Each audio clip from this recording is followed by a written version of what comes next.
அதே போல வண்டல் மண், அதில் அள்ளப்படுகின்ற வண்டல் மண் விவசாயிய நிலத்திற்கு இயற்கை உரமாக பயன்படுத்தினார்கள். அதனால் விளைச்சல் நம்முடைய விவசாயிக்கு அதிகமாக கிடைத்தது. ஒரு பக்கம் குடிமராமத்து திட்டத்தின் மூலமாக ஏரி ஆழமாக்கப்பட்டது, மறுபுறம் விவசாயிகளுக்கு அந்த வண்டல் மண் அவருடைய நிலத்திற்கு அடி உரமாக பயன்படுத்தப்பட்டது. நான் வருகின்ற பொழுது சகோதரர் வேலுமணி அவர்கள் குறிப்பிட்டார், இப்பொழுது பல விவசாயிகள் மீது வழக்கு போட்டிருக்கின்றார்கள். அந்த மண்ணை அள்ளி அங்கங்க இருக்கின்ற விவசாயியுடைய நிலத்தில் இருக்கின்ற மண்ணை அள்ளி அவருடைய பயன்பாட்டுக்கு பயன்படுத்தினால் கூட இந்த விடியா திமுக அரசு அந்த விவசாயிகள் மீது இன்றைக்கு வழக்கு போட்டது மட்டுமல்ல, நிறைய ஃபைன் போட்டுக்கிறாங்க.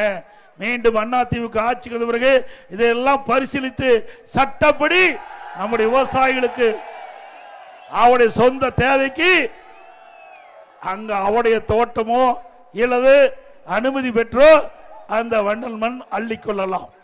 அண்ணா திமுக ஆட்சி இருக்கின்ற வரை விவசாயிகளும் சரி பொதுமக்களும் சரி தங்களுடைய தேவைக்கு தகுந்த இன்றைக்கு மண் அள்ள கொடுத்தோம், முறையா கொடுத்தோம், முறையா மக்கள் பயன்படுத்துறாங்க. இன்றைக்கு ஒரு லோடு மண் 1000 ரூபாய்க்கு விற்பனை செஞ்சிட்டு இருக்கிறாங்க. இப்படிப்பட்ட அரசாங்கம் வேணுமா உங்களுக்கு?